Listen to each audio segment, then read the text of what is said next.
A throbbing ache behind his eyes was the first sign of consciousness. Julian swore he could feel the ghost of last night's bourbon, a full bottle's worth, still pickling his brain. He promised himself, with the solemnity of a man facing a firing squad, that he would never again drown his professional frustrations in alcohol. The misery wasn't worth it. He shifted, the silk sheets rustling beneath him, and tried to pry his eyelids open. A crisp, formal voice cut through the fog. "Sir, the drugged champagne is ready." Julian's eyes snapped open. He was not in his cramped apartment. He sat bolt upright in an impossibly large leather chair that felt more like a throne, in a penthouse office overlooking a sprawling, meticulously manicured estate. The room was ringed with men in dark suits. His heart hammered against his ribs. This was not a hangover. This was a nightmare. The formal voice, belonging to a man who could only be his assistant, repeated his statement. Simultaneously, a voice as smooth and cool as river stones spoke up. "Why the hesitation, Julian?" He followed the sound. Across the vast room, a man with features so fine they seemed sculpted and eyes as cold as a winter sky was bound to a chair. Beside him, 7 other equally striking men were similarly restrained. Another captive, his jaw set in defiance, added his own icy query, asking what new game their tormentor was playing now, his mouth twisting with undisguised contempt. This scene felt eerily familiar, a distorted echo of a trashy novel he'd binged last week. He turned to the assistant standing near his desk. He asked the man his name, a dreadful premonition coiling in his gut. Surely it couldn't be Franklin. The assistant looked baffled before dropping to his knees, begging forgiveness for his earlier volume. Julian felt a wave of exasperation. He clarified that he was asking for the man's name. The assistant, still kneeling, confirmed his name was Franklin. A terrible, sinking feeling began to take hold. Julian glanced at a female attendant by the door, asking her name. He prayed it wasn't Claire. She curtsied, introducing herself as Claire. So that meant the 8 men tied up across the room were Liam Vance, the brilliant legal prodigy; Caleb Hawke, the decorated former Special Forces operative; Ethan Reed, the ruthless young financier; Noah Hayes, the gentle academic, Dr. Samuel Chun, the medical genius; Silas Blackwood, the virtuoso pianist who lived for his sister; Miles Corbin, the head of security; and Leo Ryder, the free-spirited activist. He pointed a trembling finger at the group and asked Franklin to identify them. He pleaded with the universe for it to be a coincidence. Franklin dutifully recited their names: Liam Vance, Caleb Hawke, Ethan Reed, Noah Hayes, Samuel Chun, Silas Blackwood, Miles Corbin, and Leo Ryder. The confirmation hit Julian like a physical blow, leaving him breathless. It was all true. He'd woken up inside a novel. Not as the hero or even the hero's love interest, but as the story's most depraved villain. Julian Thorne, the sadistic, debauched tyrant who forcibly collected brilliant men for his own amusement. Worse, he had landed right in the scene where the original Julian was about to drug and assault the story's most important supporting characters. The champagne wasn't just drugged. It was a potent aphrodisiac. In the original story, after forcing the 8 men to drink it, Julian Thorne dismissed his staff, then spent the night with them. The 8 men, upon waking and realizing what had been done to them by a man they already loathed, developed a hatred so profound that it culminated in them methodically dismembering Julian Thorne. The visceral image of the villain's screams as his limbs were removed one by one sent a tremor of pure terror through him. Julian shot to his feet, announcing a sudden, urgent matter that required his immediate attention and that he was done toying with them for now. He commanded his staff to release the men, escort them to their private suites, and see to their needs. He warned that any mistreatment would be met with severe consequences. Without another word, he fled the room, his attendants trailing behind him like a flock of startled birds. Back in the master suite, he collapsed onto the bed, a cold sweat soaking through his shirt. That had been too close. He frantically tried to recall the novel's plot. All 8 men had been coerced or blackmailed into serving Julian Thorne, their ambitions crushed and their lives confined to this gilded cage of an estate. Even though he had spared them this time, their hatred for Thorne was already at its peak. His gruesome fate was still sealed. He couldn't let that happen. Just then, Claire announced from the doorway that a Dr. Finch wished to see him. Julian knew the name. Finch was the amoral scientist Thorne had hired to develop a biological agent to control the 8 men. A nasty thing called the heartlock toxin. It caused excruciating pain every month unless an antidote was administered, ensuring their compliance. Continuing that path was suicide. He told her to send Finch in at once. Dr. Finch entered and knelt, head bowed, offering a small, hermetically sealed case. He explained it was this month's dose of the antidote. Julian took the case, informing the doctor that it would no longer be necessary. Dr. Finch looked up sharply, his eyes meeting Julian's for a fleeting second before he quickly lowered his gaze again.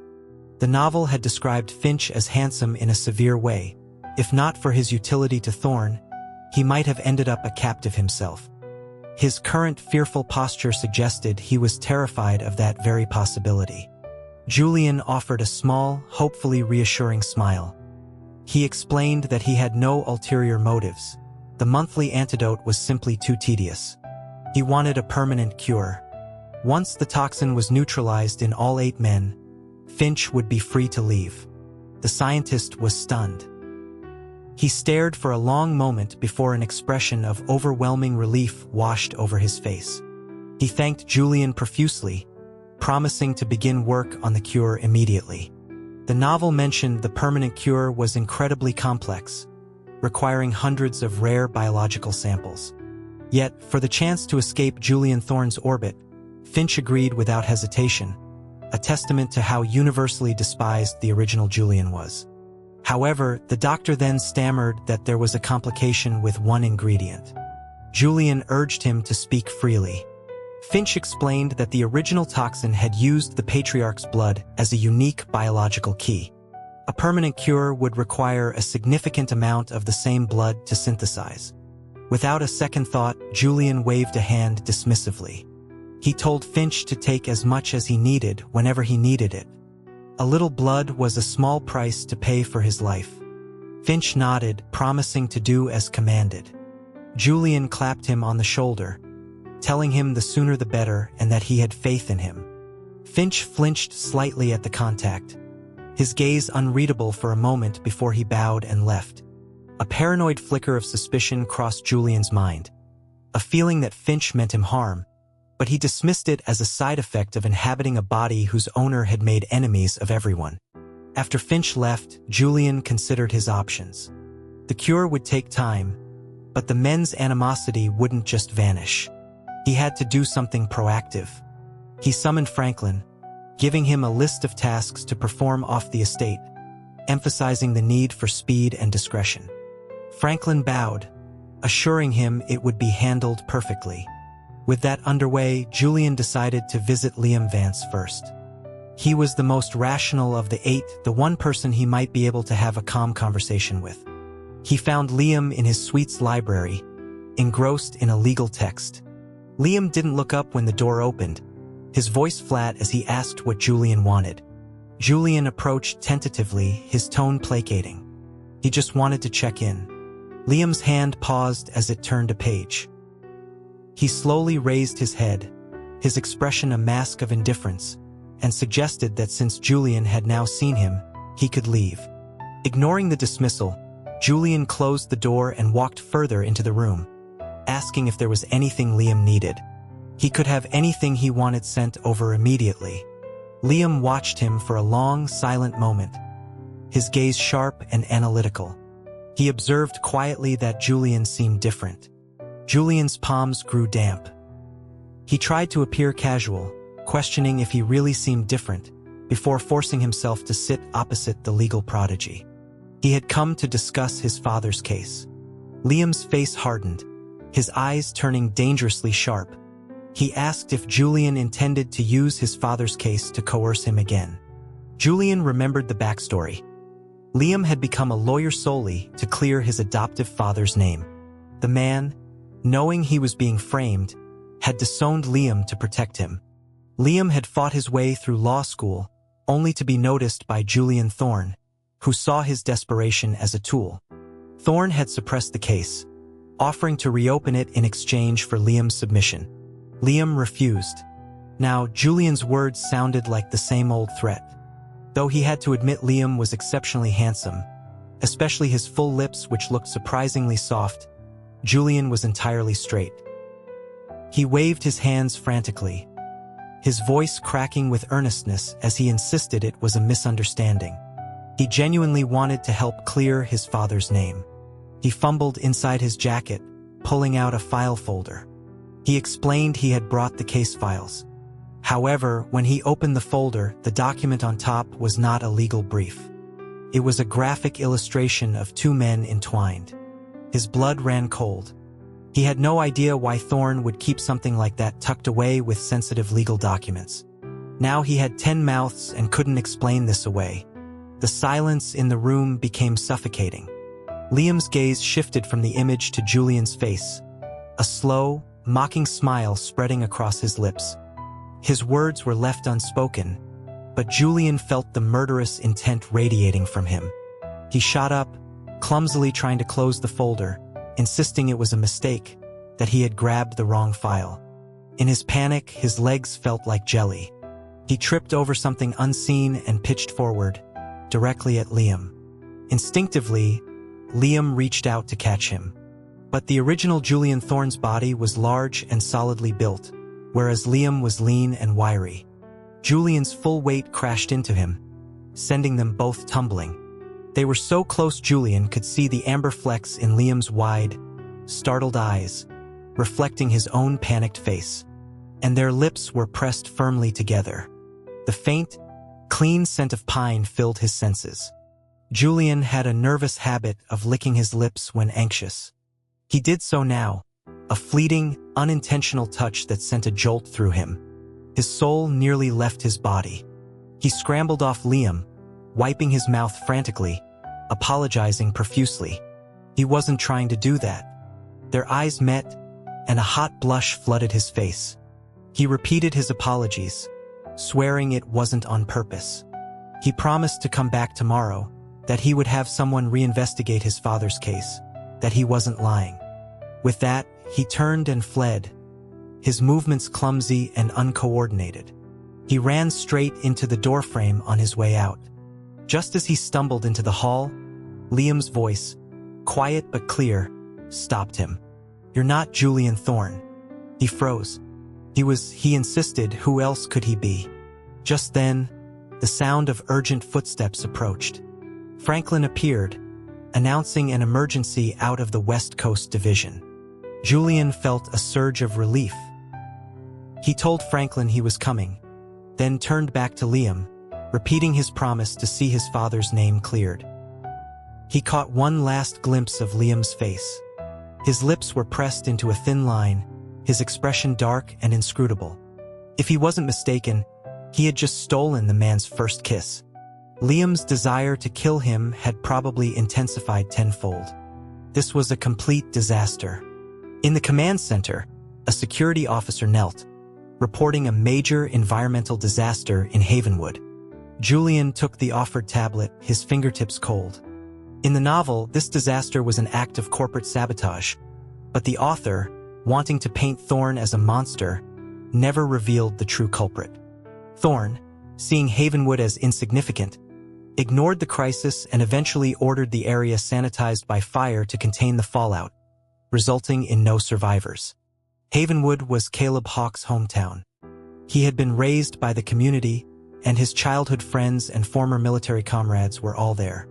Because of Thorne's actions, Caleb became the one who stabbed him the most in the end, twisting the knife each time. So Julian knew what he had to do. He gave the order to dispatch a full medical team from the estate's facilities, loaded with supplies, to Havenwood immediately. He added that Caleb Hawke would oversee the convoy. Franklin, standing behind him, protested that sending Caleb was unwise. He was worried Caleb would use the opportunity to contact his old network and stage a rebellion. Julian clapped his shoulder and told him not to worry. At this moment, Caleb's only concern would be Havenwood.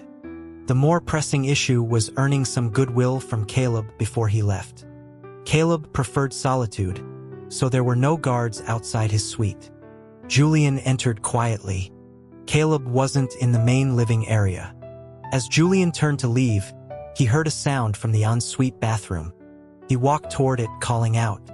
Caleb's voice came from within, asking who was there. Julian stammered that it was him and that he needed to discuss something important. Not waiting for a reply, he pushed the door open. The sight that met him stopped him cold. Caleb was sitting in a large soaking tub, his back to the door. Water sluiced down his spine, the muscles of his back and shoulders gleaming under the soft light. He was beautifully built. Hearing the intrusion, he turned, one eyebrow raised in a silent, challenging question. He asked if the patriarch had seen enough. Julian quickly covered his eyes, insisting he hadn't been looking. But the image of Caleb's powerful chest was seared into his mind, a stark contrast to his own lean frame from his previous life. It wasn't that he was lazy. His old job had worked him to the bone with no time for a gym. He couldn't resist peeking through his fingers. Caleb let out a short, humorless laugh and pulled a robe around his shoulders.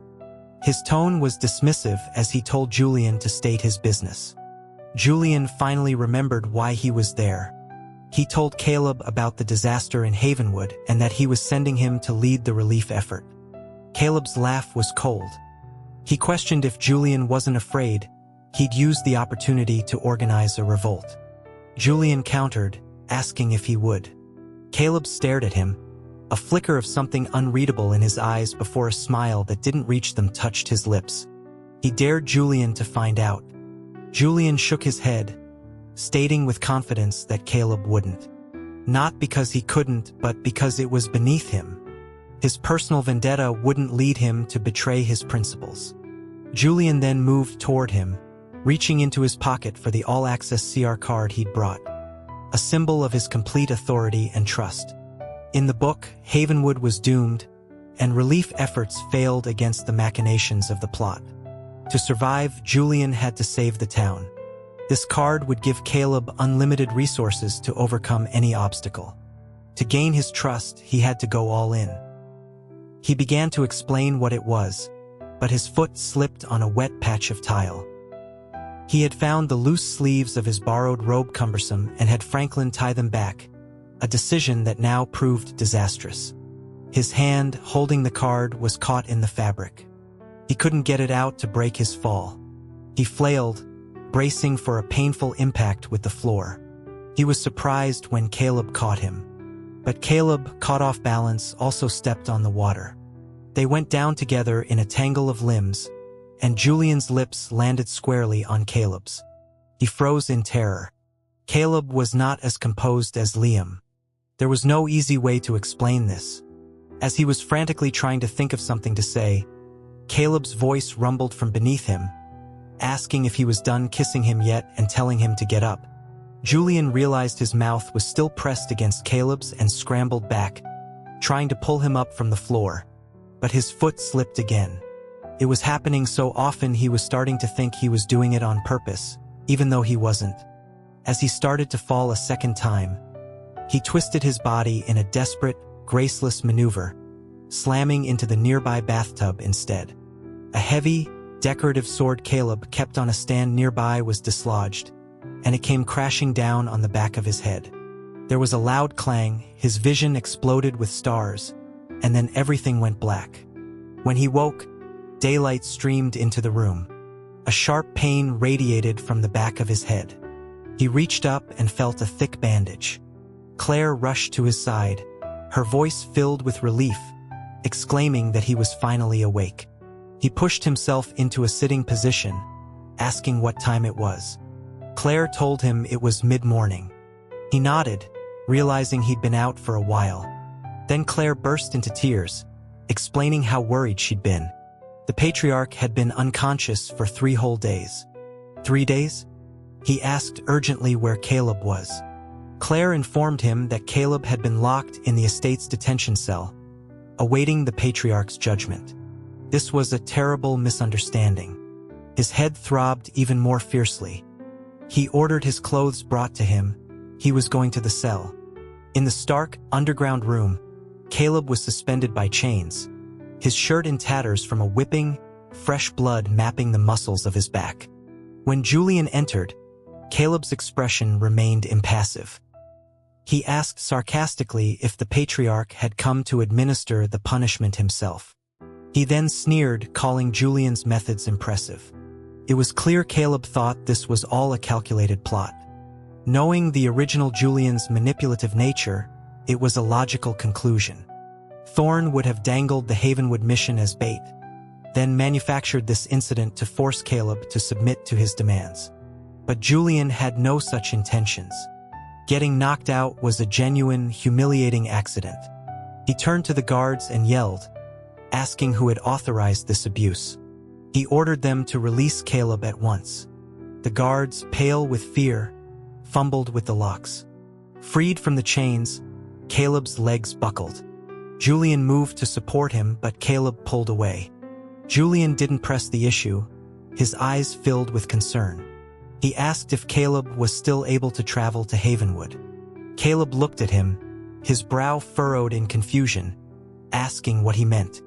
Julian reiterated his order to lead the relief convoy, stating that his word was final. A sudden intensity flared in Caleb's eyes. He straightened up, his voice urgent as he declared that a few scratches were nothing. Julian took off his own jacket and draped it over Caleb's shoulders. He told him to leave immediately. Havenwood couldn't wait. More selfishly, his own life depended on it. He pressed the unlimited CR card into Caleb's hand, telling him the town was counting on him. He then took a tube of high-grade medical ointment from Franklin and pushed it into Caleb's other hand, reminding him to treat his wounds. He urged him to go. As Julian turned to leave, Caleb's hand shot out and grabbed his wrist. He stared intently at Julian, as if trying to read something in his eyes, and asked why he was helping him. Julian pulled his hand free, telling him to just go. That time was wasting. But Caleb interrupted again, demanding to know why. Julian opened his mouth, but he couldn't very well say it was because he was afraid Caleb would murder him. All he could manage was a quiet plea to be safe. He promised to tell him why when he returned. Caleb's expression shifted into something strange. He reached out, his fingertips brushing against Julian's earlobe. He observed that the patriarch had changed, that he no longer seemed like himself. Julian laughed and stepped back, creating distance. He repeated that it was getting late and Caleb should be on his way. Caleb, his mind focused on Havenwood, didn't argue further. As he watched him go, Julian breathed a sigh of relief. He felt he had passed Caleb's test. He knew that subtle, intimate gesture had been a trap. The original Julian, a rampant hedonist, would have reacted to such a touch, exposing his true nature. But he was not him. He had just started to relax when he heard footsteps behind him. He turned to see Dr. Samuel Chun. He remembered hearing that Dr. Chun had been the one to bandage his head, and he hadn't yet thanked him. He smiled and walked toward him. Mindful of his recent spectacular clumsiness, he moved with extreme caution. But just as he reached the doctor, his foot slid on something slick on the floor, and he pitched forward. It was happening again. Dr. Chun instinctively tried to catch him, but he was even slighter than Liam and couldn't handle Julian's weight. As they fell, Julian's lips pressed hard against the doctor's cool ones. Dr. Chen's medical bag hit the floor, spilling vials and instruments everywhere. For a moment, time seemed to freeze. Julian could see his own widened eyes reflected in the doctor's pupils, along with a look of pure shock. A second later, he was shoved away forcefully. Dr. Chun sat up, his face a rigid mask, though the tips of his ears were bright red. The flush was quickly chased away by a frosty glare. He wiped his mouth with the back of his hand as if scrubbing away something foul, and the look he gave Julian was laced with a chilling, murderous intent. Julian panicked, scrambling to explain that it wasn't intentional, his voice rising in pitch. Dr. Chun ignored him, his gaze fixed on the scattered medical supplies. His fingers trembled slightly as he began to gather them.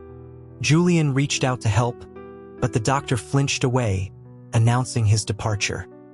He left without a backward glance, his posture stiff and furious. Back in his suite, Julian's frustration mounted. He wondered if the original Thorn had flat feet, because he couldn't seem to stop falling over. That man was going to get him killed. He was so close to being dismembered. Claire entered, announcing that Dr. Chun was there to see him. Julian nearly fell off the bed. He wondered what he could possibly want. Claire explained he was there to change the patriarch's dressing. Although Julian desperately wanted to avoid him, he knew he had to face the situation. He told her to let him in. Dr. Chun brought a chill of the night air with him. He had changed into a simple white lab coat, and he carried a new medical bag. Julian noticed his lips were slightly swollen, either from their collision or from how hard he had been wiping them. Without a word, the doctor began to unwrap the bandage on Julian's head. Julian sat stiffly on the edge of the bed, every muscle tensed. The medicinal scent from the doctor's coat enveloped him.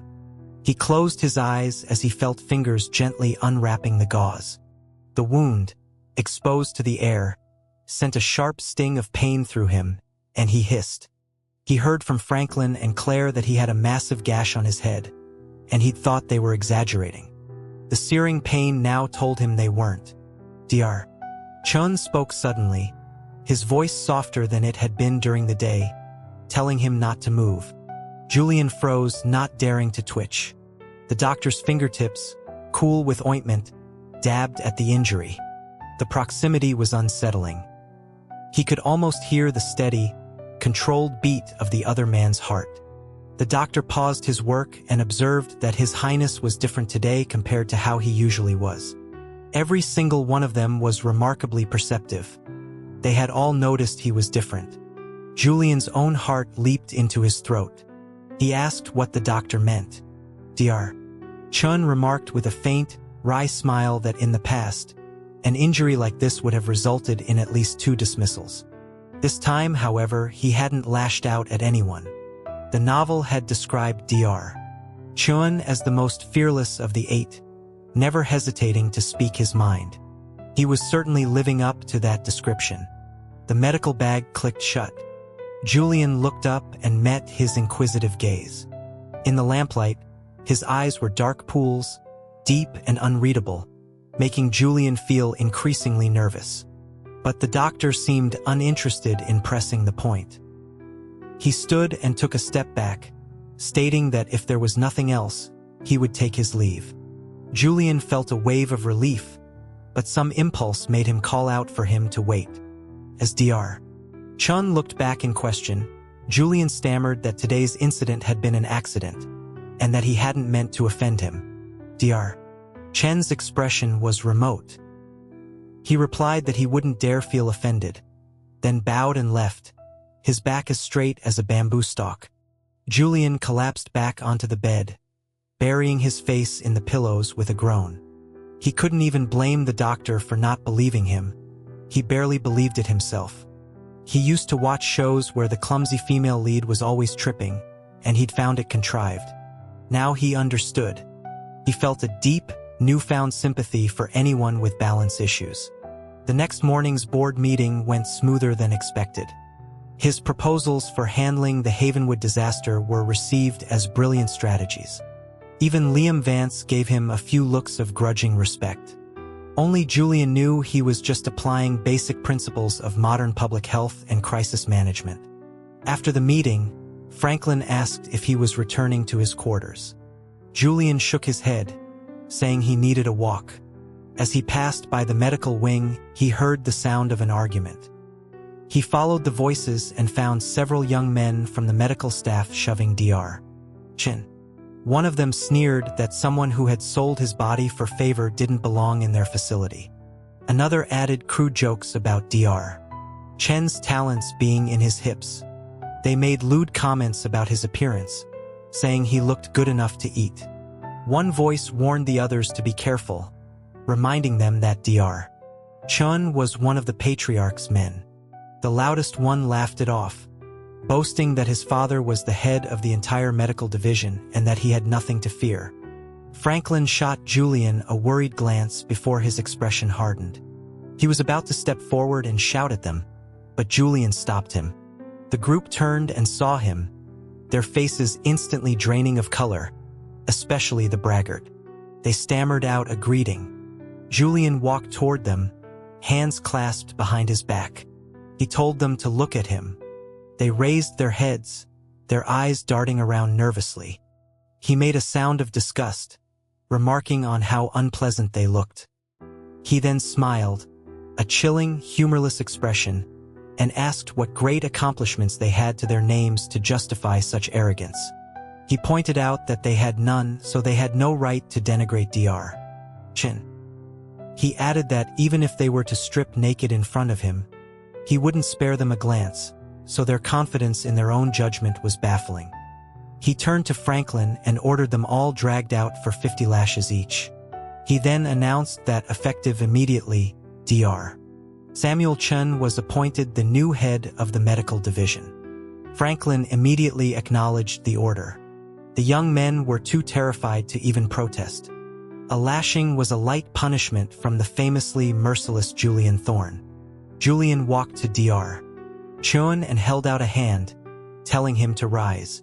The doctor's hand trembled as he reached for Julian's, but he stopped just short of making contact, saying he could get up on his own.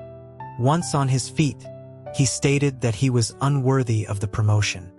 Julian cut him off, insisting that he was capable and that he believed in him. This, he added, was something he owed him. While the original Thorne was the one truly indebted, Julian couldn't stand to see such a talent wasted. Dr. Chen had been obsessed with medicine since childhood, only to be locked away on this estate, ostracized and unable to practice his skills. Dr. Chen stared at him, his lips slightly parted as if he wanted to say something, but no words came out. The idea that Julian Thorne felt he owed him anything was clearly incomprehensible. Julian then had another thought. He announced loudly, for the benefit of the three being dragged away, that if anyone ever spoke ill of Dr. Chen again, he would have their tongues cut out and fed to the dogs. This was a beating them instead of killing them was a calculated move to set an example. He addressed the guards, telling them to relay his exact words to everyone on the estate. Any repeat offense would mean death. He finished by declaring that Dr. Chen's abilities were superior to everyone else's, a fact he had witnessed himself. Once they were alone, he turned back to Dr. Chen. He admitted that he had held him back, but now he was setting him free, giving him the power and resources to achieve his full potential. He told him not to let him down. Dr. Chen was completely still, his dark eyes filled with a succession of emotions. Confusion, then disbelief, and finally a complex swirl Julian couldn't decipher. After a long moment, he dropped to his knees, thanking him for his grace. Julian smiled, telling him it was unnecessary, and instructed Franklin to escort Dr. Chen to his new residence. The doctor looked puzzled, questioning the word residence. Franklin, grinning from ear to ear, explained that the patriarch had been searching for a suitable private home for him for some time, and that he was now the master of his own house. As they left, Julian glanced back and saw Dr. Chen still frowning in thought. He waved and told him to go. Franklin followed behind Julian, a worried expression on his face. He expressed concern that such a sudden and unprecedented promotion for Dr. Chen might cause trouble. Julian replied calmly that he would not be disappointed. That evening, he dismissed his attendants and walked alone through the estate's vast gardens. As he rounded a cluster of sculpted rock formations, the sound of a piano reached him. The melody began low and somber, like a spring bubbling up from deep underground, before suddenly soaring into a powerful, clashing crescendo, evoking the sound of battle. He stopped, listening. He had never heard the piece before, but it reminded him of classical revenge sonatas. Following the sound, he found a stone pavilion in a grove of birch trees. Silas Blackwood, dressed in stark white, sat at a grand piano, his fingers flying across the keys.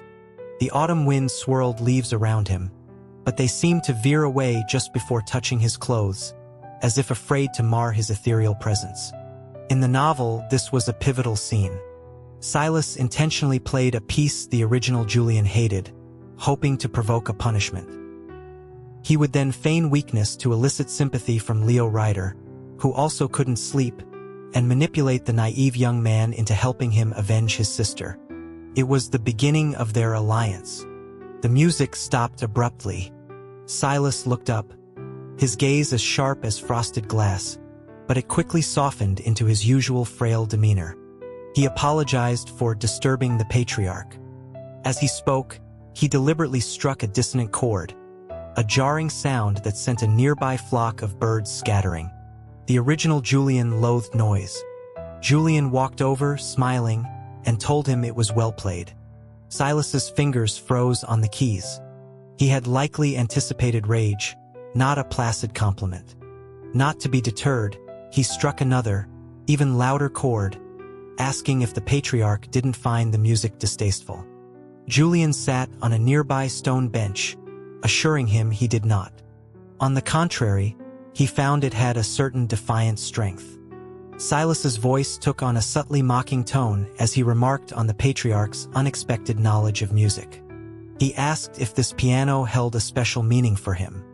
Silas's eyes widened for a fraction of a second before he quickly lowered them to hide his surprise. He claimed it was just an ordinary piano, but Julian knew the truth. This piano was meant to be a wedding gift for his sister. After her death, it became his only connection to her memory. Julian looked at him with a pang of sympathy, but Silas misinterpreted the look as predatory. His Adam's apple bobbed as he began to cough violently, a sickly flush spreading across his pale cheeks. Julian knew he was faking, but he still moved instinctively to help him. The moment his hand touched Silas's sleeve, he recoiled. It was burning hot. He wasn't faking. He was genuinely sick. He told him he had a fever. Silas turned his head away to avoid Julian's hand on his forehead, a scornful smile on his lips. He said a lowly person's health was of no concern to the patriarch. Julian turned to call for a doctor, but was stopped by Silas's cool fingers gripping his wrist. Silas told him it was unnecessary. He looked up, his eyes glistening with unshed tears, and pleaded that if the patriarch truly had any pity, he would allow him to return to his room to rest. As he stood, a wave of dizziness overcame him, and he swayed. Julian scooped him up into his arms, telling him he would take him back. Silas frowned, his expression a mixture of disgust and resignation, but he nodded his thanks. On the way to his suite, Julian spoke in a low voice. He told Silas that once he recovered, he would take him to see his sister. Silas's eyes shot open, his body stiffening. His voice, when he spoke, had lost all its usual softness. It was sharp and urgent. It was the first time Julian had seen him lose his composure. Shock and fear warred in his eyes. His sister was his greatest vulnerability. The original Julian Thorne, for all his faults, never made empty threats. Silas knew his sister must be alive. He was shocked that Julian would offer to reunite them, but terrified she would be used as leverage again. Julian strode forward, explaining that his sister was safe. He had her moved from the facility she was in and set her up in a private residence with caretakers. Once Silas was well, he could leave the estate and be with her. Silas's voice was dangerously calm as he asked what Julian wanted in return. Julian kicked open the door to the suite and laid him gently on the bed. He told him all he wanted was for him to get well and then play him one piece of music he truly enjoyed. Silas stared, unable to believe the request was so simple. Julian met his gaze without flinching. After a long moment, Silas looked away, offering a perfunctory thank you. It was clear he didn't trust him, expecting the offer to be rescinded at any moment. A noise came from outside the window. It was Leo Ryder. Julian walked to the window, his hands behind his back. He called out, asking Leo what he was doing sneaking around so late. Leo jumped, startled, then looked from Julian to the weak figure of Silas on the bed. Julian smiled, asking if he was afraid he would hurt Silas. Leo said nothing. Julian tilted his head, reminding him that he, too, was one of his acquisitions, and shouldn't he be more worried about himself? Before he could finish, Leo turned and ran. In the novel, he was a righteous idealist, but in reality, he was still just a kid, naive and easily swayed. Julian knew he had to teach him a few things before letting him go. He turned back to Silas, telling him to rest and not to forget their deal. Once he was better, he would play for him and then he would be free. He left without explaining why. He was doing it to live. He looked up at the sky, sighing. Waking up in this nest of vipers was the worst luck he'd ever had. But at least knowing the plot gave him a fighting chance. The next day, he sought out Leo Ryder. The young man was wary. Julian smiled, telling him not to be tense.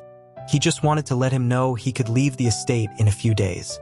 Leo stared, uncomprehending. Julian explained that he could go back to being a wandering activist. When Julian left, Leo was still standing there, stunned. So young, so full of conviction, and yet he'd been ensnared by Thorn.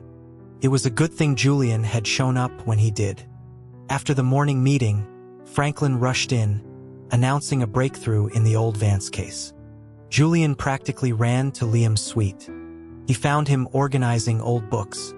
Seeing Julian burst in, breathless, Liam frowned. Julian leaned against the doorframe, catching his breath, and told him there was a new lead in his father's case. Liam's fingers faltered, and a book slipped from his grasp, landing on the desk with a soft thud. He asked quietly what the lead was, his voice taut. Julian pulled a sealed envelope from his pocket. He explained that the investigators reviewing the old files had found discrepancies in the witness testimony against Liam's father. Liam took the envelope, his fingertips trembling almost imperceptibly. Julian continued, revealing that the key witness had received a $100,000 wire transfer from a shell corporation with ties to a rival conglomerate right before he died. That same witness had been in contact with them. A rival conglomerate. Liam looked up sharply. Julian lowered his voice, suggesting his father was likely framed. But he added that his father was just a mid-level executive. Why would a major rival target him? Julian suggested that perhaps his father had discovered something sensitive, and they had him silenced. Liam stared down at the envelope, lost in thought. Julian remained quiet, thinking how the original Thorn, a hedonistic fool, had sat on this information, completely uninterested in justice. Sunlight streamed through the window, casting dappled light on Liam's face, highlighting the sorrow in his eyes. His biological parents had died when he was young, and his adoptive father had raised him. He never had a chance to repay that kindness. It was a source of deep pain for Liam, and in a way for Julian too. He hated the original Thorn for leaving him this mess. Liam finally broke the silence, asking why Julian was suddenly helping him. Julian answered honestly that he felt he owed him, that the whole situation was his fault. Besides, his father was a good man who didn't deserve to have his name tarnished. He couldn't stand to see an honest person wronged. Liam's expression flickered. A faint, unreadable smile touched his lips as he observed that the patriarch had changed so much recently, he was almost unrecognizable.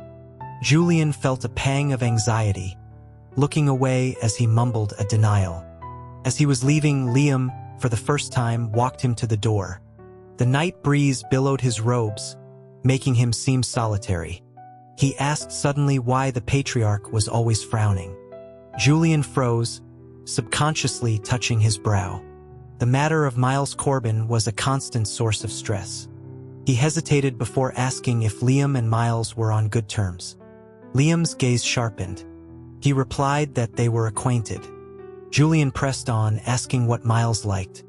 The temperature in the air seemed to drop several degrees. Liam's voice was frigid as he asked why Julian wanted to know. His stare was so intense it made Julian's back crawl, but he forced himself to answer that he just wanted to get to know him better. Liam let out a cold laugh. He asked if Julian thought a few trinkets would make Miles forget that he had driven his father to suicide. He was too smart, seeing right through Julian's attempts to curry favor. Julian asked desperately what he should do. Liam's eyes were like daggers.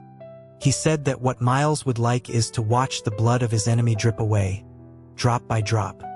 He then asked if the patriarch had the courage for that. The words were chilling, but Julian could have sworn he detected an undercurrent of something else, almost like jealousy. He couldn't stay a second longer. He turned and fled. Having failed to get any useful information from Liam, he decided to approach the others first. The next morning, he went to the small academy on the estate. From a distance, he could hear the clear sound of a lecture. Through the window, he saw Noah Hayes, dressed in a simple linen shirt, standing before a group of children. The dappled sunlight filtering through the trees made the scene look like a living painting. He was so absorbed in his lesson he didn't notice Julian. The way he smiled as he answered a student's question was so pure, it was hard to believe he was a captive here. Then his words trailed off as his eyes met Julian's. The children noticed him too, and they all shrank back in their seats. The lively classroom fell silent. A little girl dropped her paintbrush, spattering ink on her dress, but she was too scared to pick it up. Noah recovered quickly and told the children to greet the patriarch before kneeling himself. The children followed suit. Julian told them all to rise, that there was no need for formality. He was just observing. He told Noah to continue, and he took a seat in the back. Noah was visibly taken aback, and a few students risked a glance over their shoulders before quickly turning back.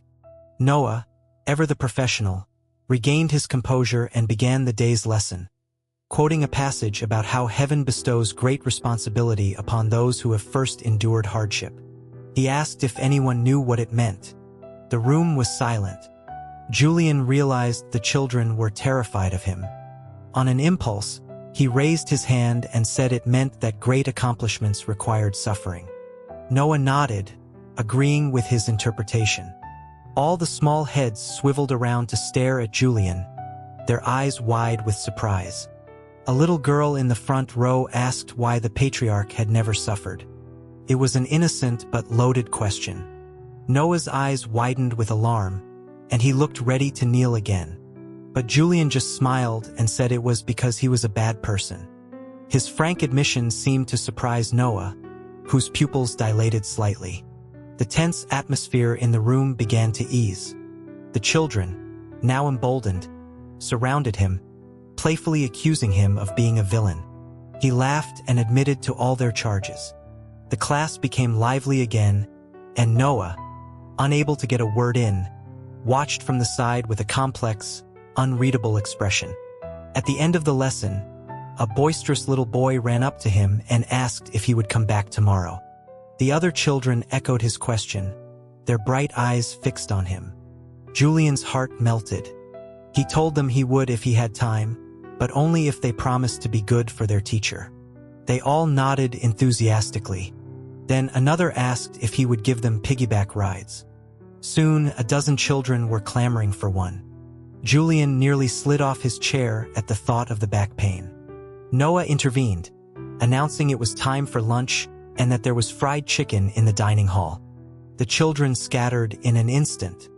Julian walked up to the front of the classroom, feeling a little sheepish. He asked if he had disrupted Noah's lesson. Noah, head bowed as he organized his papers, replied that he wouldn't dare say so. Julian noticed the lesson plan on the desk. The handwriting was perfect, and the margins were filled with tiny, helpful diagrams. He reached for it at the same moment Noah did. Their fingers brushed, and they both recoiled as if from an electric shock. Julian's eyes then fell on a piece of paper tucked under an inkstone. It was a detailed architectural drawing for a new school, complete with a library, a dining hall, and even student dormitories. Noah, following his gaze, quickly covered the drawing with his sleeve. Julian told him it was a very good design and suggested he could give it to him to study. Noah didn't respond. Julian knew he was attached to it and was just about to make an excuse to leave the awkward silence when he heard a crash outside. Noah rushed to the window and Julian followed. On the ground below, there was a shattered bird's nest and 3 tiny chicks struggling in the dirt. An expletive escaped Julian's lips, and he rolled up his sleeves and ran outside. By the time Noah caught up, Julian was already cradling the small birds in his hands. Noah took them from him and skillfully used a paintbrush dipped in warm water to feed them, drop by drop. The sunlight illuminated his focused profile, giving it a soft glow. Julian asked if they would die. Noah said quietly that one of them probably wouldn't make it. The smallest chick was twitching weakly in his palm. On another impulse, Julian covered Noah's hand with his own and offered to give it CPR. As he gently blew into the tiny beak, he saw Noah's eyelashes flutter, but he didn't pull his hand away. Despite their efforts, it was no use. The chick died in their hands. Julian withdrew his hand, his throat tight. Noah wrapped the tiny body in a handkerchief. The other 2 chicks died soon after. Noah began to say something about the natural cycle of life and death but stopped himself, likely remembering he was speaking to the ruthless Julian Thorne, for whom 3 dead birds meant nothing. But Julian did feel sad. Life was so fragile. They sat together on the steps, not speaking. Then Julian noticed small pebbles on the ground. This wasn't an accident. Someone had done this on purpose. He called Franklin and told him to investigate. It didn't take long for Franklin to return. He reported that a few groundskeepers had been playing with a pellet gun and had accidentally hit the nest. They all had alibis. But Julian knew it wasn't that simple. He had them brought forward. At first, they denied it, but then, one by one, other staff members came forward to testify against them, pointing out the lead culprit. The groundskeepers' arrogance crumbled into panic. It was time for Julian to act. He had them punished for their callous disregard for life. After it was over, he told Noah he should be getting back. Noah stood, his lips moving as if he wanted to say something, but in the end, he just gave a deep bow and bid him farewell. At the edge of the courtyard, Julian turned back on a whim. Noah was still standing there, his expression unreadable. Julian stopped. He told Noah that he had always wanted to open his own school, and that he would grant his wish. In a little while, he would be free to leave. Noah frowned, but Julian had already turned away. He knew Noah wanted to ask why, but he was tired of repeating the answer in his head. To live. He wasn't letting them go immediately because he was still waiting for Dr. Finch's cure. Once that was done, he would have no more ties to them. News came from Havenwood that the situation was dire. The supplies Caleb had taken were not enough.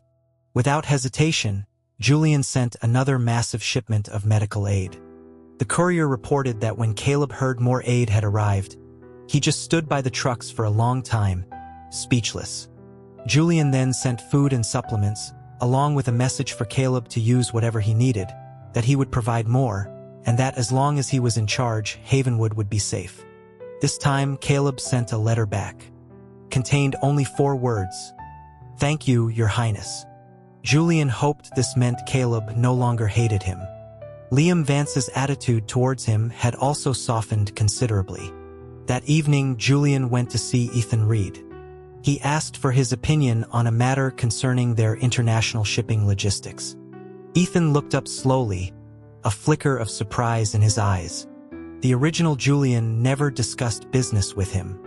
Ethan answered cautiously that such decisions were for the patriarch to make, and he wouldn't dare to presume. It was a clever, non-committal answer.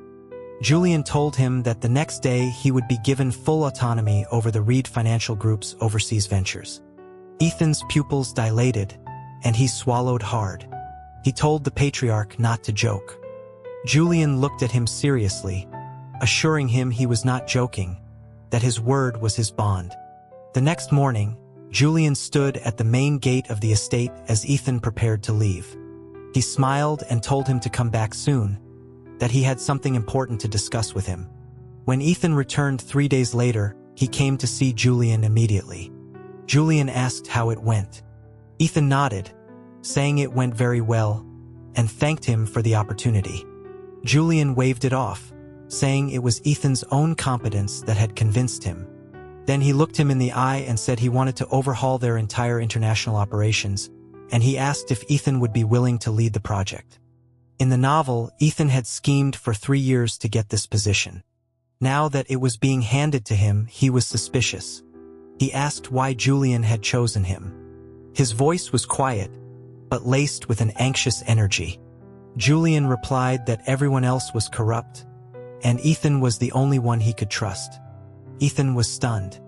After a long pause, he knelt, swearing he would not fail. Julian smiled and helped him up, telling him that his word was enough. After Ethan left, Franklin approached, confessing he didn't understand why the patriarch was suddenly placing so much trust in Ethan.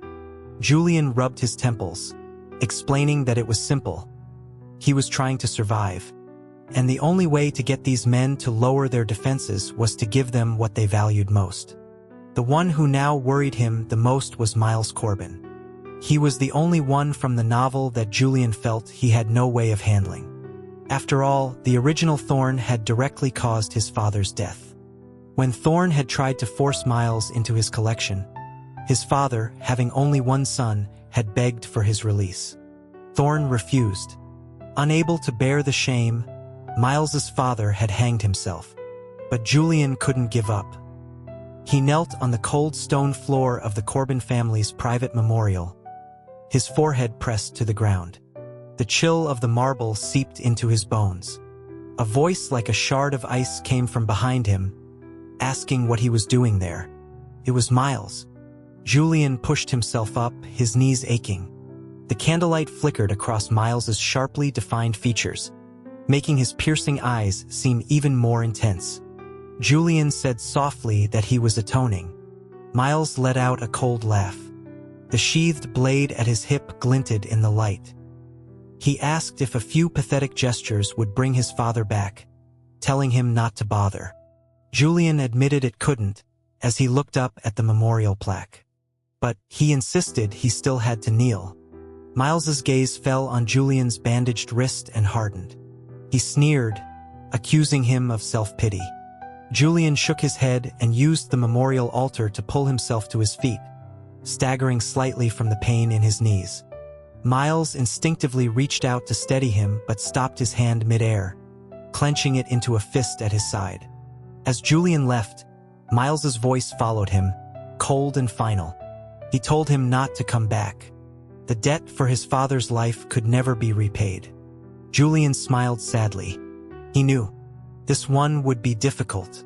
He didn't give up, though. He made a point of being around Miles every day.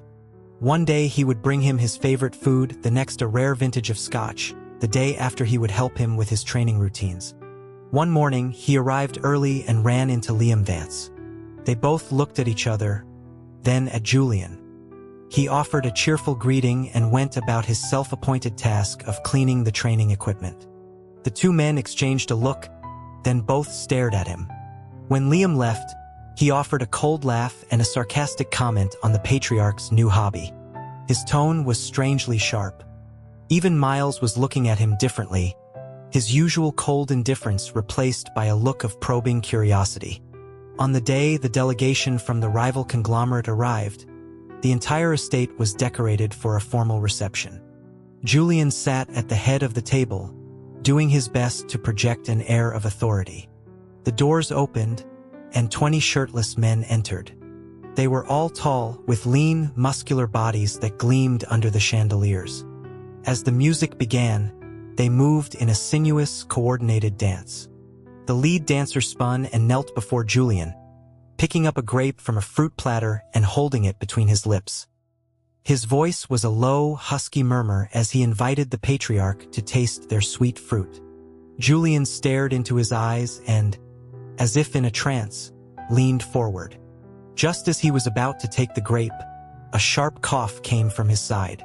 He snapped back to reality and saw Liam and Miles staring at him, their expressions glacial. The conglomerate's envoy smiled and bowed, offering the 20 beauties in exchange for one of Julian's men. Julian, still dazed, asked who they wanted. The head of security, Miles Corbin. The hall fell silent. Every eye turned to Julian, especially Miles's. In the novel, the original Julian had made this exact trade, sending Miles away to be humiliated and abused. Though he later retrieved him, the damage was done, and Miles's transformation into a vengeful monster was complete. The envoy pressed for an answer, dismissing Miles as just one man. Julian slammed his wine glass down, shattering it. He stood up, his voice shaking with rage, and asked if they were trying to test his limits. He enunciated each word with deadly precision. Impossible. Miles's expression froze. He slowly looked up, his eyes filled with a turbulent, disbelieving storm. The envoy's face fell. Julian cut him off before he could speak again, him that if he ever mentioned it again, he would have his head. He roared, asking who gave a minor rival the audacity to make demands in his house. The envoy fell silent. The banquet ended abruptly. As Julian was walking back to his suite, he was yanked into a dark alcove. His back slammed against the wall, and Miles Corbin's arm pressed against his throat. His breath was hot on Julian's face. His voice was a raw, rasping sound as he demanded to know why. Julian's heart pounded. He stammered that it was because Miles was a person, not an object. A cold, venomous laugh escaped Miles's lips. He said he hadn't realized the patriarch was capable of seeing him as human. He stared at Julian's frightened expression, the fury in his eyes intensifying. He abruptly released him and stormed away. Julian understood his anger. He didn't want to be indebted to his father's killer. But now it seemed he was. Julian didn't care. He just wanted to live. When he got back to his suite, the lights were dim. The large bed was occupied. He froze as the covers slipped down to reveal a shirtless man, the lead dancer from the banquet. He was propped up on one elbow, his dark hair unbound, a seductive smile on his lips. He purred that he was there to help the patriarch retire for the evening. As he started to move, a bare leg emerged from under the sheets. Julian's mind went blank. But just as the man was about to throw the covers off completely, a hand clamped over his eyes from behind. A cool, familiar voice with a hint of pine spoke by his ear, telling him to close his eyes. It was Liam. At the same time, Miles burst into the room and tackled the man on the bed. In the struggle, a thin, hair-like needle fell from the dancer's hair. Liam picked it up, his eyes turning cold. He identified it as being tipped with a potent neurotoxin. Julian's legs gave out, and he nearly collapsed. Liam looked at him, his voice dripping with sarcasm. He remarked that the patriarch was so indiscriminate he would even entertain assassins. Julian mumbled a weak defense, saying he had forgotten to close his eyes. Liam's response was a cold sneer. He pointed out that if the dancer had wanted him dead, he would already be a corpse. Julian muttered that he wasn't that stupid. Liam's expression hardened. He informed Julian that men from that conglomerate were trained from childhood in the art of seduction and assassination, using intimacy as a weapon. His fingers tightened slightly on Julian's arm as he emphasized that if he hadn't arrived in time, Julian would be dead. A chill went down Julian's spine, but he stubbornly insisted that he was fine. Liam's eyes darkened, and he turned and stalked out of the room. A sharp flick of his departing hand caught Julian on the forehead. Julian rubbed the sore spot, grumbling about how everyone in this story loved dramatic exits. Miles gave him one last, long look before following Liam out. On the day Caleb Hawke returned, the entire estate was buzzing with news of his success. The Havenwood disaster was contained. Thanks to the timely arrival of medical staff and supplies, there were no casualties. In the main hall, Caleb, still in his tactical gear, knelt before Julian. His voice was steady as he reported that he had not failed his mission. Julian couldn't help but smile. He gestured for him to rise, telling him he had done well. Caleb's expression seemed a bit strange. He stated that the success was due to the patriarch's decisive action, and that the 30,000 residents of Havenwood thanked him for saving their lives. Julian quickly waved it off, saying it was the least he could do. At the celebration dinner, the regional director from Havenwood, a large, burly man, approached to offer a toast. He was clearly nervous, his hand trembling as he held his glass. He stammered his gratitude for the patriarch's grace. Julian smiled and patted his arm, telling him he had worked hard. The director froze, his face flushing a deep red, and mumbled that it was his duty. A cold voice cut in from behind, remarking on the patriarch's solicitousness towards his subordinates. Julian turned to see Caleb standing by a pillar, his expression unreadable. Before Julian could speak, Caleb had turned and walked away, his dark coat swirling behind him. Julian was left holding his glass, completely confused. Liam drifted over to his side, taking a slow sip of wine.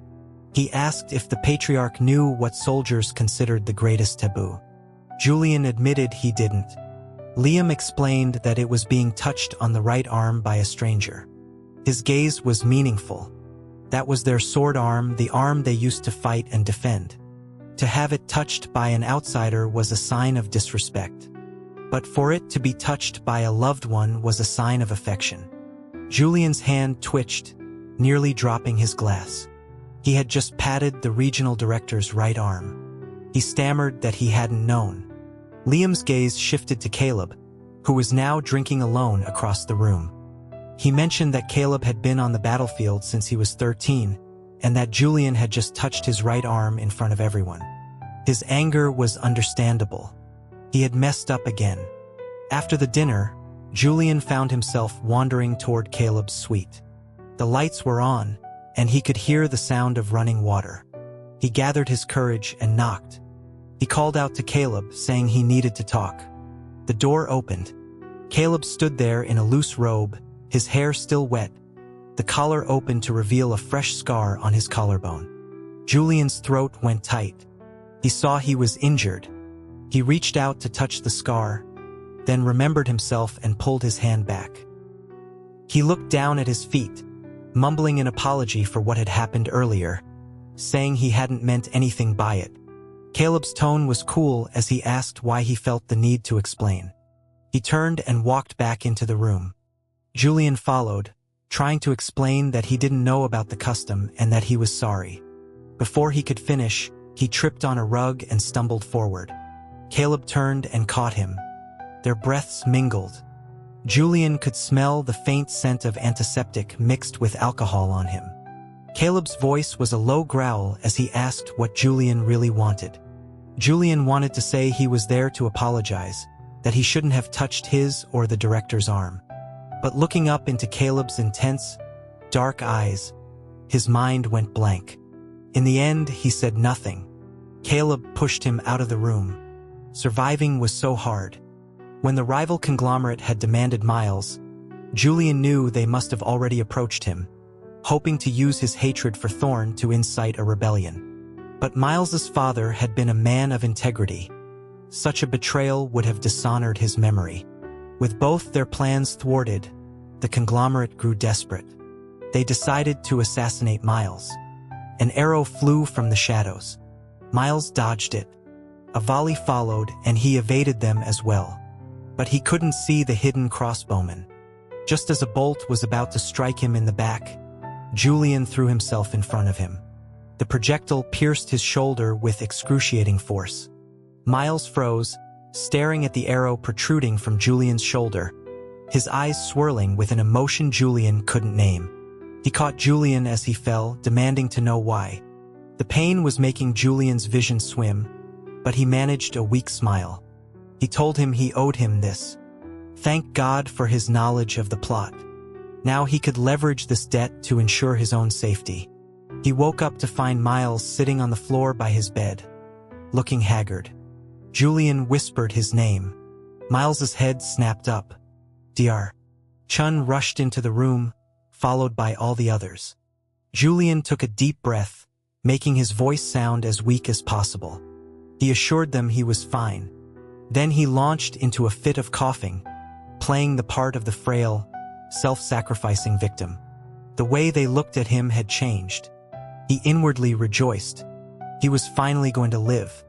5 days passed. The wound was deep and still bled occasionally. Dr. Chun said if it had been an inch deeper, it would have pierced his heart. He was lucky. Julian carefully unwrapped the bloody bandage. The wound was ugly, the flesh raw and inflamed. The antiseptic powder made him hiss in pain. As he struggled to rebandage it himself, the door was thrown open. Miles stood there, frozen, his gaze fixed on Julian's half-open shirt. He quickly looked away, a faint blush on his ears. He apologized and turned to leave. Julian couldn't help but smile. He asked if Miles had burst into his bedroom just to leave again. Miles stopped, his voice turning cold as he reported that the rival delegation was in custody. Julian nodded and went back to his clumsy bandaging. A moment later, Miles returned, took the bandage from him, and, with a frown, began to dress the wound himself. His fingers were cool and careful. He told Julian not to meddle in his affairs again. Julian smiled and agreed. Miles added that Julian shouldn't think this would make him forgive him. Julian said he knew. Miles paused, looking up, his expression intense. He asked why he did it then, if he wasn't afraid of dying. The answer was obvious: to live. If he hadn't, he would have been killed by the 8 of them later. But he said nothing. Liam arrived just then, remarking that he had come at a bad time. Julian, relieved at the interruption, invited him in. Miles announced his departure. Julian let him go, but he could have sworn Miles looked even angrier than before. As Miles left, Liam sneered, asking if Julian wanted him to go bring him back. Julian said no, that Miles probably didn't want to see him anyway. To his surprise, Liam also turned to leave, his tone flat, agreeing that it was a bad time. The case of Liam's father was finally solved. It turned out his father's own partner had been embezzling funds through the rival conglomerate. When Liam's father discovered it and threatened to expose him, the partner killed him and framed it as a suicide motivated by the discovery of his own planted corruption. Julian had the man's name publicly cleared, but the 8 of them were acting strangely. They visited him constantly, sometimes a dozen times a day, but would immediately leave if they saw one of the others was already there. His nerves were frayed from the constant interruptions. Fortunately, Dr. Finch's cure was nearly complete. The estate's medical facility under Dr. Chen's direction had provided all the rare samples he needed. During the 5th and final blood draw, Dr. Finch was quick with the scalpel. Julian complained, asking him to be gentler next time. Finch, his head bowed, murmured that he would remember. Julian felt unusually weak, a side effect of the repeated blood loss. He felt like he was living in a dream, his memory full of holes. He would fall asleep in his bed and wake up in the garden. He joked to Dr. Finch, who was bandaging his arm, that he felt like a puppet. The doctor's hand paused for a second before he dismissed the idea, asking who would dare control the patriarch. A month later, the cure was ready. He was getting anxious, worried the men thought his promise to free them was a lie. He told them that as soon as the cure was administered, they were free to go. Dr. Finch corroborated his story. Their attitude towards him warmed considerably. With their guard down, Julian got a little bold. One evening, while he was working in his study, Liam was grinding ink for him. Julian pretended to be focused on his work, but he was watching him out of the corner of his eye. He finally spoke, remarking that Liam had been standing for half an hour and must be tired. Liam looked at him, his gaze cool, and offered to leave if he was in the way. Julian quickly said that wasn't it and beckoned him closer. Liam hesitated before approaching, still maintaining a respectful distance. Julian sighed dramatically, complaining of a sore shoulder. After a moment's consideration, Liam moved behind him and began to gently massage his shoulders. His touch was skilled. Julian teased him about his technique. Liam explained calmly that he used to do it for his father. Julian joked that he was benefiting from his father's hard work and that he should thank him at his grave someday. Liam's hands tightened slightly, a silent rebuke for his flippancy. Julian feigned a cry of pain, and Liam immediately stopped, apologizing for his transgression. Julian turned and looked up at him, asking if he truly hated him. Liam looked down, his expression unreadable, and said he wouldn't dare. Julian pressed, asking if that meant he liked him. Liam took a hasty step back, bowed, and excused himself, practically fleeing the room. Julian laughed. He was so easy to tease. Life on the estate was boring without modern entertainment. He learned that Caleb spent all his time in the training grounds now that his military rank was restored. One day, Julian changed into workout clothes and went to find him. He heard the whistle of an arrow before he saw him. Caleb, dressed in simple black, was drawing a bow, his back muscles taut. Just as he released the arrow, Julian stepped on a twig. There was a flash of movement, and the arrow embedded itself in a tree trunk inches from his ear. Caleb lowered his bow, his voice cold as he warned Julian that the training grounds were dangerous. Julian walked over, smiling, and complimented his aim. Caleb frowned and took a step back, asking what he wanted.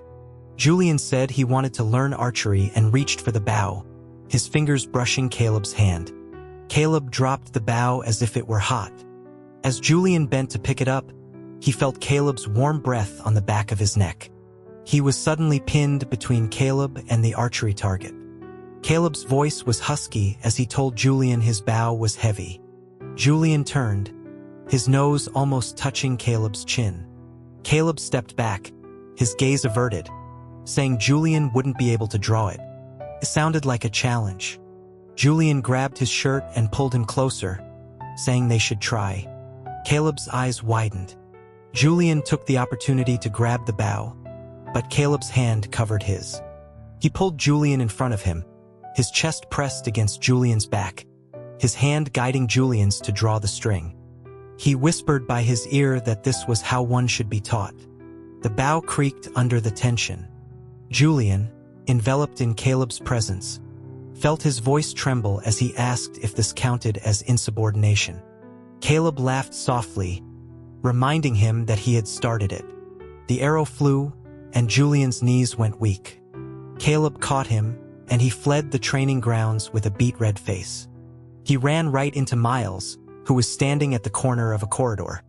Miles's gaze flickered from Julian's flushed face and disheveled clothes to Caleb, who was still standing by the target, his ears also red. Before Julian could say anything, Miles turned and walked away. Julian chased after him, calling his name.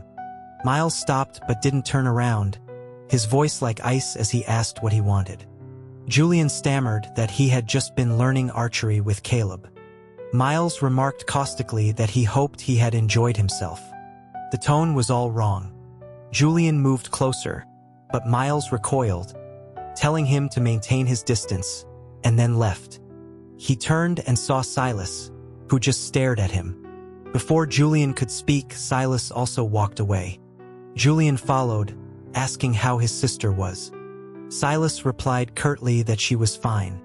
Julian suggested they go play the piano, but then he spotted Dr. Chun and called out a greeting. By the time he turned back, Silas was gone. He caught up with Dr. Chun, asking if he was tired from his work at the medical facility. The doctor shook his head, thanking him for his concern. Then Julian saw Ethan, who had just returned. He called out a greeting. Ethan said he had just gotten back and had come to report to him. Julian joked that perhaps he had missed him. Ethan blushed. At his side, Dr. Chan, who had been about to say something, turned and left without a word. Julian called after him, but he didn't turn back. He was about to comment on his strange behavior when he realized Ethan was no longer happy either and had also walked away. Everyone was being so weird. He decided to go see Leo. He found him embroidering something. Leo smiled when he saw him showing off his work. Julian commented that his embroidered duck was quite good. Leo's face fell, and he told Julian to leave. Confused, Julian asked what was wrong. Leo just said he was tired and wanted to rest. Julian nodded, told him to get some sleep, and patted his head. As he turned, he saw the other 7 men watching from the window. He brightened, about to greet them, but they all turned and left.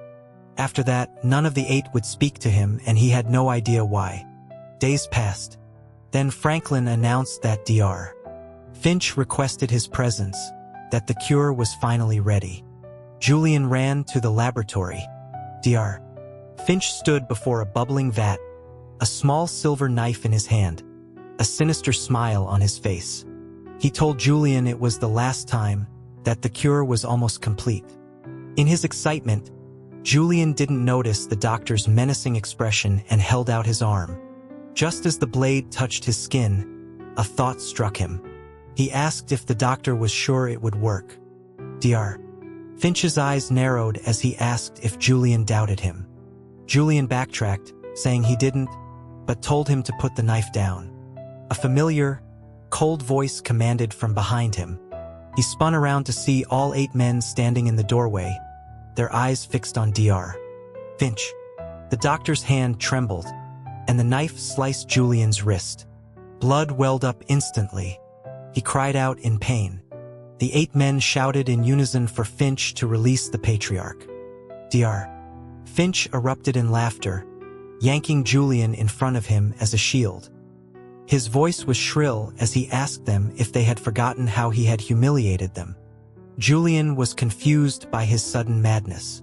Finch stared at him with pure hatred, screaming that 20 years ago, the original Julian, in disguise, had bumped into him and called him an ugly thing. He raved about how that single comment had tormented him for 2 decades, how he had undergone painful procedures, skin grafts, blood transfusions, all to achieve a pleasing appearance, just so he wouldn't be dismissed again. Julian's mouth twitched. The original Thorn had enemies everywhere, so this was all about revenge. He tentatively offered to add him to his collection now if he wanted. No, all 8 men roared back.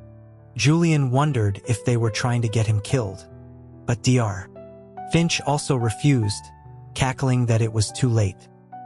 He informed them that Julian would soon be his mindless puppet, forced to obey his every command. So that was it. The strange feelings of dissociation, the memory lapses, it had been Finch's doing all along.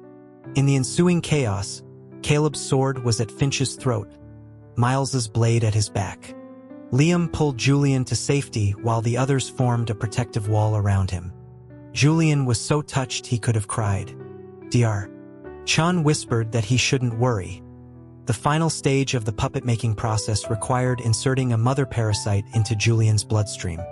He had already neutralized Finch's parasite weeks ago. Julian gave him a thumbs up. Finch, pinned to the floor, was still laughing maniacally, accusing them of being fools for helping their tormentor. But Leo spoke up, his voice clear, and said he was wrong. Julian was not Julian Thorn. Finch froze. Julian froze too. He looked at them, utterly baffled, and asked how they knew. They all turned to look at him. They explained that the real Julian Thorn was a sadistic monster who would never have shown them genuine kindness. So that was why their attitudes had changed.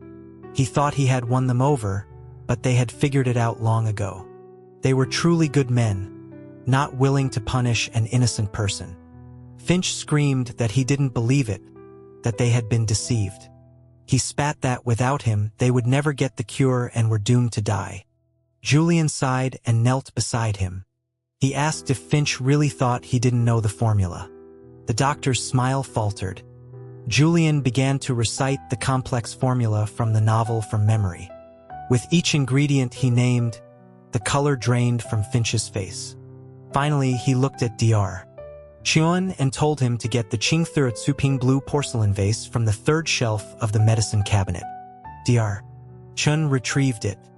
Without hesitation, Julian sliced open his own wrist and let the blood flow into the vase. The 8 men cried out in alarm. He shook his head, gritting his teeth as he continued to bleed until the vase was half full. Black spots danced in his vision. He was already weak from the previous donations. This was too much. He handed the vase to Dr. Chun, telling him to make it into pills, 1 for each of them. Then, the world went dark, and he collapsed, feeling many hands catch him. When he finally woke, the first thing he saw was Dr. Chen's face. He was applying ointment to Julian's wrist. He was awake. The doctor remarked that he was truly reckless. The other 7 stood behind him, their faces etched with worry. Julian managed a weak smile, asking if they all had the cure. They nodded, thanking him. He laughed, wishing he had known they knew his secret sooner. He would have confessed on day 1. He told them they didn't have to call him Your Highness anymore. Leo asked what his real name was. Julian Thorne, he replied. They all stared at him. It was his real name, just not their Julian Thorne. They asked who he was, where he came from. He told them about the 21st century, a modern world so different from theirs. The relief of no longer being under a death sentence opened the floodgates. He talked for hours, his throat growing hoarse, telling them everything. That night, a bizarre argument broke out over who would get to sleep in his bed. They all looked at him with a strange intensity. This was not right. Liam claimed he should because he had been kissed.